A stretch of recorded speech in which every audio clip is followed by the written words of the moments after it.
नमस्कार दोस्तों, स्वागत है आप सभी का प्रिवेल के यूट्यूब चैनल पे। हमारा यूजर आईडी है @पाठशाला 0812। तो आप सभी से अनुरोध है कि कृपया करके इस चैनल को सब्सक्राइब कीजिए और अपने दोस्तों में शेयर कीजिए। वीडियो को लाइक ज़रूर कीजिएगा। आज के वीडियो में हम लोग अंतरिक्ष प्रौद्योगिकी से संबंधित जो है खबरों के बारे में चर्चा करेंगे, जो साल भर चर्चा में रही है। उन खबरों को हम लोग देखेंगे। तो आइए शुरू करते हैं वीडियो। तो पहली जो सबसे इम्पोर्टेंट खबर है वो लेते हैं हम लोग चंद्रयान 3 के बारे में।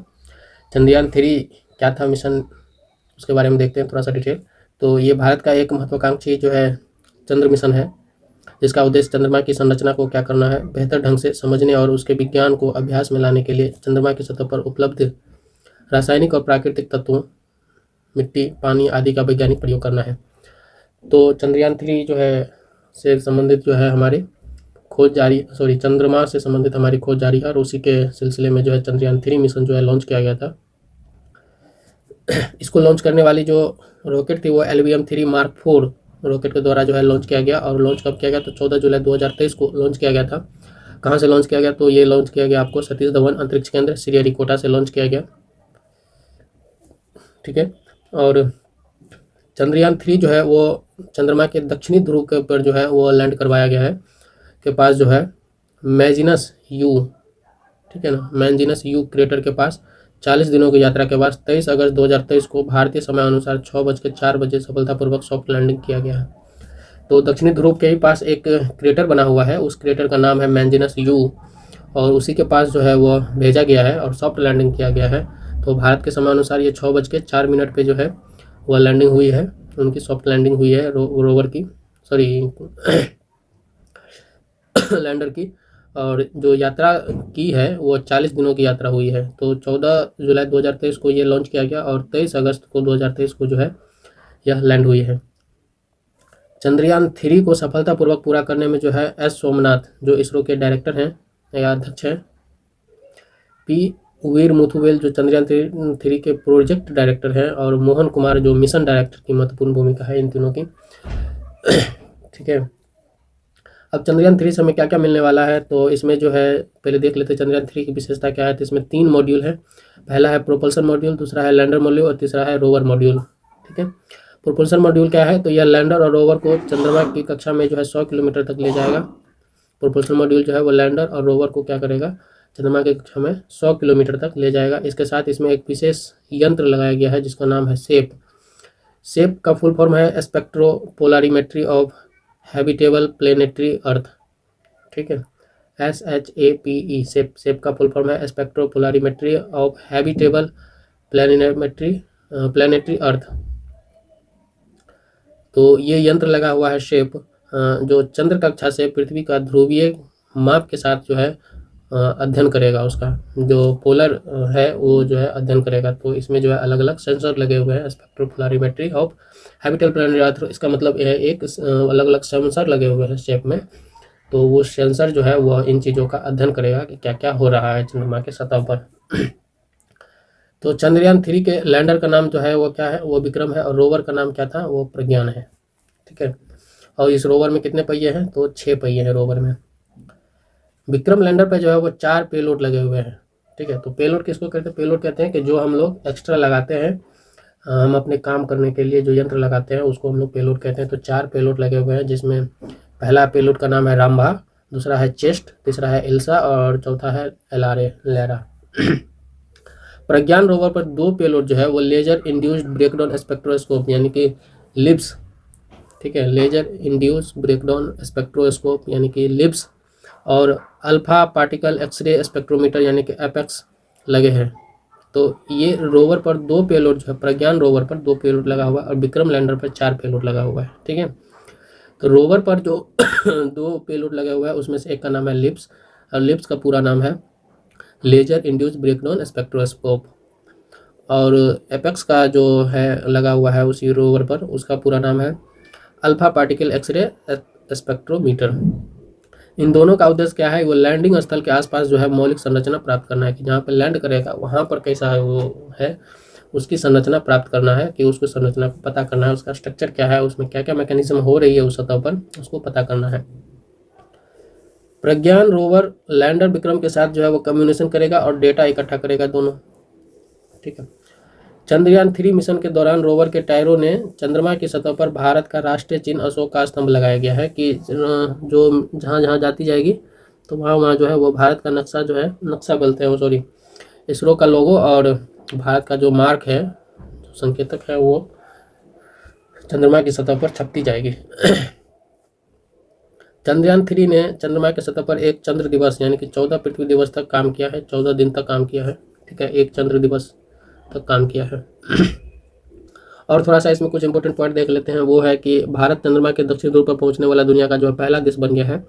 अमेरिका, रूस और चीन के बाद भारत चंद्रमा पर सॉफ्ट लैंडिंग करने वाला जो है वो चौथा देश बन गया है। तो अभी तक 4 देश ही सॉफ्ट लैंडिंग कर चुके हैं और चौथा देश भारत बना है। इससे पहले जो है अमेरिका, रूस और चीन बना था। इसकी घोषणा जो है प्रधानमंत्री ने जो है वो चंद्रमा पर जिस जगह पर जो है वो विक्रम लैंडर उतरा उसको शिव शक्ति पॉइंट कहा के नाम दे दिया मोदी जी। और जहाँ पर चंद्रयान 2 के पदचिन्ह पर उस स्थान को तिरंगा पॉइंट के नाम से जाना जाएगा। जहाँ पे चंद्रयान के पदचिन्ह पर है वहाँ पे क्या कहा जाएगा, उसको तिरंगा पॉइंट कहा जाएगा, ठीक है। तो शिव शक्ति पॉइंट में एक तिरंगा पॉइंट है। प्रधानमंत्री नरेंद्र मोदी ने घोषणा की कि हर साल 23 अगस्त को जो है वो नेशनल स्पेस डे मनाया जाएगा। 23 अगस्त को क्यों?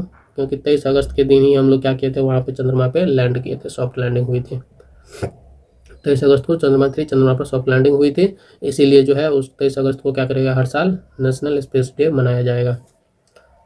जरा हम लोग इससे पहले का जो चंद्र मिशन है उसको देख लेते हैं। जैसे चंद्रयान 1 है और चंद्रयान 2 है, तो चंद्रयान 1 जो है वो 22 अक्टूबर 2008 को जो है वो रॉकेट PSLV XL C11 के द्वारा जो है सफलतापूर्वक लॉन्च किया गया था।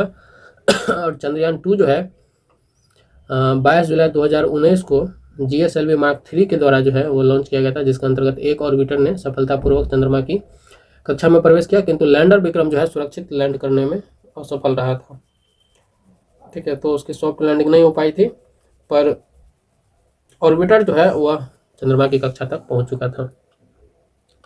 अब सूर्य मिशन जो है वो बहुत ही महत्वाकांक्षी परियोजना है इसरो का और भारत का भी।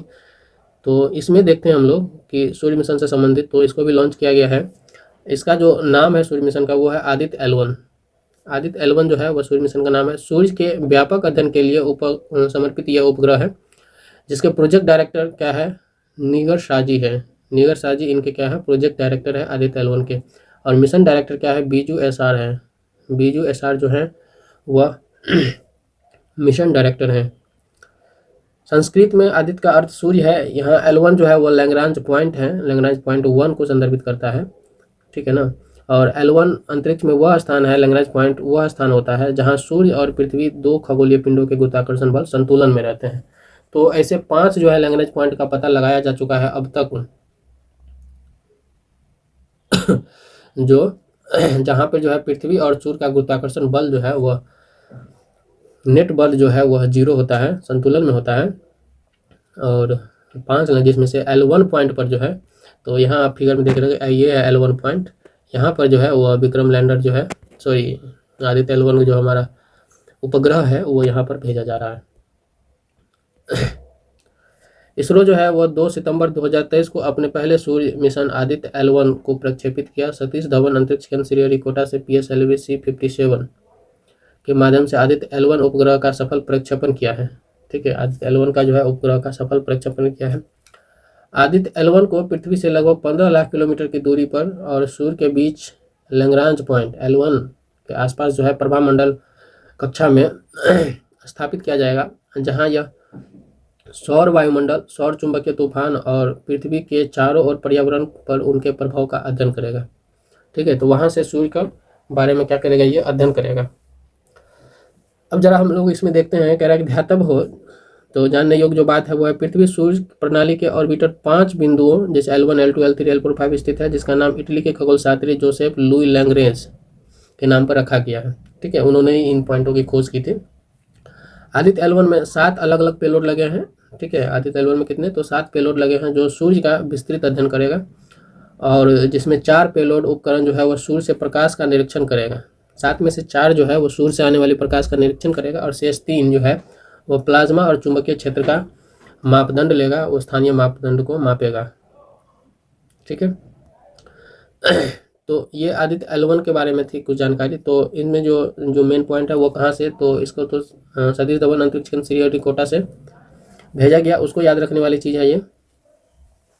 और कब भेजा गया, इसरो से लॉन्च किया गया, तो 2 सितंबर 2023 को लॉन्च किया गया। इस मिशन का नाम जो है बहुत इंपॉर्टेंट है, आदित्य L1। और ये लैग्रांज पॉइंट 1 है जो इसमें पूछा जा सकता है। और दूसरा जो है वो मिशन डायरेक्टर कौन है, तो मिशन डायरेक्टर हैं आपके विजू SR। और प्रोजेक्ट डायरेक्टर कौन है, तो शाहजी हैं, निगर शाहजी हैं। तो ये जो 4-5 बातें हैं इनको मुख्य रूप से याद रखने में याद रखिए, ये जो है एग्जाम में पूछने का। और पेलोड, तो 7 पेलोड इसमें लगाया गया है, जिसमें से 4 क्या करेंगी, तो 4 पेलोड जो है सूर्य उपकरण से सूर्य प्रकाश का निरीक्षण करेगा, और 3 उपकरण जो है 3 जो पेलोड है वो प्लाज्मा और चुंबकीय क्षेत्र स्थानीय मापदंडों को मापेगा। तो ये बहुत ही इंपॉर्टेंट पॉइंट है जो आदित्य L1 से संबंधित वो पूछे जाने की संभावना है।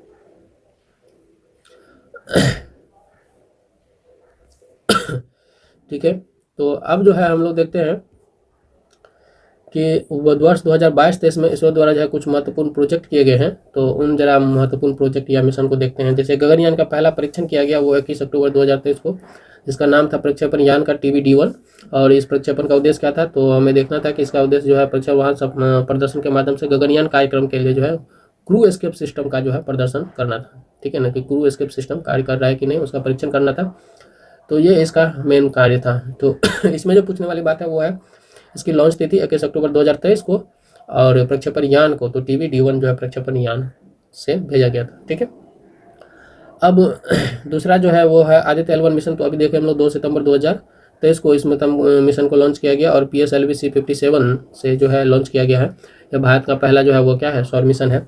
DSSAR, ठीक है, DSR मिशन जो है वो 30 जुलाई 2023 को PSLV C56 के माध्यम से भेजा गया था। और ये मिशन जो है वह कॉमर्शियल था। तो सिंगापुर के DSR उपग्रह को सहित कुल 7 उपग्रह को PSLV C56 के जरिए जो है अंतरिक्ष में भेजा गया। तो ये भारत का मिशन नहीं था, पर भारत ने इसको भेजा है, तो इसीलिए इंपॉर्टेंट है, इसरो का मिशन था ये। चंद्रयान 3 बहुत ही इंपॉर्टेंट मिशन है। ठीक है, 14 जुलाई 2023 को LVM-3 Mark 4, ये याद रखना है कि जो रॉकेट था वो LVM-3 Mark 4 से भेजा गया, और चंद्रमा के दक्षिण ध्रुव पर सफल लैंडिंग करने वाला विश्व का पहला जो है हमारा देश बन गया है। NVS-01 जो मिशन है वो मई 2023 में लॉन्च किया गया था, और इसको लॉन्च किया गया था किसके थ्रू, तो GSLV F-12 के थ्रू, GSLV F-12 रॉकेट से लॉन्च किया गया था। ये NVS-01 क्या है, तो ये अगली पीढ़ी के नैविक श्रृंखला का जो है पहला उपग्रह है। ठीक है ना, और इसका उद्देश्य क्या है कि नौवहन क्षमता जो है, नेविगेशन क्षमता जो है उसको बढ़ाना है। TELOS-2 मिशन जो है TELE-EOS, तो TELE-EOS-2 मिशन जो है वो अप्रैल 2023 में लॉन्च किया गया, और इसको लॉन्च किया गया था PSLV C55 और C56 के द्वारा जो है वो चंद्रयान DSAR मिशन को लॉन्च किया गया था। ठीक है, तो PSLV C55 के द्वारा जो है इसको लॉन्च किया गया था TELOS-2 मिशन को। ठीक है, इस मिशन के तहत जो है सिंगापुर का 2 उपग्रह था, जिसमें प्राथमिक उपग्रह के रूप में जो है वो TELE-EOS-2 और सहयात्री उपग्रह के रूप में जो है वो LUMELITE 4 था। ठीक है, तो 2 उपग्रह को इसमें C55 से भेजा गया था PSLV से। OneWeb India 2 ये प्राइवेट मिशन था, निजी उपकरण, मार्च 2023 में भेजा गया था LVM-3 M3 से Mark 3 से। और इस मिशन के तहत जो है 36 उपग्रहों को उनकी कक्षा में स्थापित किया गया था OneWeb India 2 के माध्यम से। EOS-07 फरवरी 2023 में लॉन्च किया गया था, और SSLV-D2 ये जो है शॉर्ट रेंज का मिसाइल भेजने के लिए जो बनाया गया रॉकेट है, जो EOS-07 एवं 2 अन्य उपग्रह जैसे जानूस-1 अमेरिका का था, और चेन्नई स्थित स्पेस किड्स इंडिया के आज़ादी SAT-2 को लॉन्च किया गया था। EOS-6 जो है वो नवंबर 2022 में लॉन्च किया गया था, जो PSLV C54 के माध्यम से लॉन्च किया गया था। और ये लॉन्च किया गया था किस लिए, तो OceanSat-3 और 8 अन्य उपग्रहों को, यानी कि 9 नैनो उपग्रहों को जो है, छोटे छोटे उपग्रहों को लॉन्च किया गया था।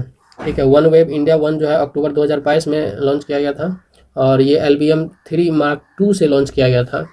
और यह LVM-3 का पहला जो है वाणिज्यिक मिशन था, कॉमर्शलाइज मिशन था, जिसमें 36 कॉमर्शियल सैटेलाइट लॉन्च किए गए थे। इसरो के कुछ आगामी महत्वाकांक्षी परियोजनाएं हैं, जिसमें गगनयान 1, गगनयान 2। गगनयान 1 जो है वो 24 में लॉन्च होने की उम्मीद है, और गगनयान 2 भी 24 में लॉन्च होने की लॉन्च होने की उम्मीद है। यह मानव रहित अंतरिक्ष उड़ान परीक्षण है और गगनयान 1 और गगनयान 2 दोनों, ठीक है। निसार जो है वह जनवरी 2024 में लॉन्च होने की उम्मीद है और इसे नासा इसरो का जो है सिंथेटिक एपर्चर रडार नासा और इसरो के बीच एक संयुक्त परियोजना है, नासा और इसरो के द्वारा बनाया जा रहा परियोजना है। गगनयान 3 जो है वह भी 2024 में ही लॉन्च होने की उम्मीद है और गगनयान मिशन का यह पहला चालक दल का होगा, जिसमें ये दोनों जो है मानव रहित होगा और इसमें जो है मानव के साथ होगा, ठीक है। तो एक है शुक्रयान 1 जिसमें दिसंबर 2024 का टाइमलाइन है उसमें भेजा जाने की, और ये जो है शुक्र ग्रह के अध्ययन के लिए ऑर्बिटर में भेजा जाएगा।